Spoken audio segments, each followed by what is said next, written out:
ಉತ್ಸಾಹಕ್ಕಿಂತ ಪ್ರಬಲವಾದದ್ದು ಮತ್ತೊಂದಿಲ್ಲ. ನಾವು ವೆಂಗೆಯ ಕೆರೆಯ ಕ್ಯಾಂಪಲ್ಲಿದ್ದೀವಿ, KRPುರಂನ ವೆಂಗೆಯ ಕೆರೆ. ಸೊ ಪರಿಸರಕ್ಕೆ ಶನಿವಾರನ ಇವತ್ತು ಈ ಕ್ಯಾಂಪಲ್ಲಿ ಹಮ್ಮಿಕೊಂಡಿದ್ದೀವಿ. ಸೊ ಆ್ಯಸ್ ಯೂಶ್ವಲ್ಲು ವಾಲಂಟಿಯರ್ಸ್ ಎಲ್ಲ ಬರ್ತಾಯಿದ್ದಾರೆ. ಸೊ ಬರಬೇಕಾದ್ರೆ ಒಂದು ಒಳ್ಳೆ ಉತ್ಸಾಹದಿಂದ ಬರ್ತಾಯಿದ್ದಾರೆ. ಅದಕ್ಕೆ ಹೇಳೋದು ನಾನು ಯಾವಾಗಲೂ, ಉತ್ಸಾಹಕ್ಕಿಂತ ಪ್ರಬಲವಾದದ್ದು ಮತ್ತೊಂದಿಲ್ಲ ಅಂತ. ಸೊ ವಾಕರ್ಸಲ್ಲಿ ರಿಕ್ವೆಸ್ಟ್ ಮಾಡೋದೇನೆಂದರೆ, ತಾವು ಕೂಡ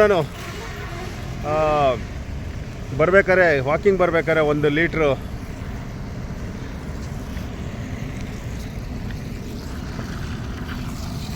ಸೊ ನಾನು ವಾಕರ್ಸಲ್ಲಿ ರಿಕ್ವೆಸ್ಟ್ ಮಾಡೋದೇನೆಂದರೆ, ಸುಮಾರು ಜನ ವಾಕರ್ಸು ಇವಾಗ ಬರ್ತಾಯಿದ್ದಾರೆ. ಇದು ಮೊದಲು ಈ ಕೆರೆ ಯಾರು ಕೂಡ ಬರ್ತಾ ಇರಲಿಲ್ಲ. ಇವತ್ತು ಒಳ್ಳೆ ಸುಸಜ್ಜಿತವಾಗಿ ಕೆರೆನ ನಿರ್ಮಾಣ ಮಾಡಿದ್ದಾರೆ.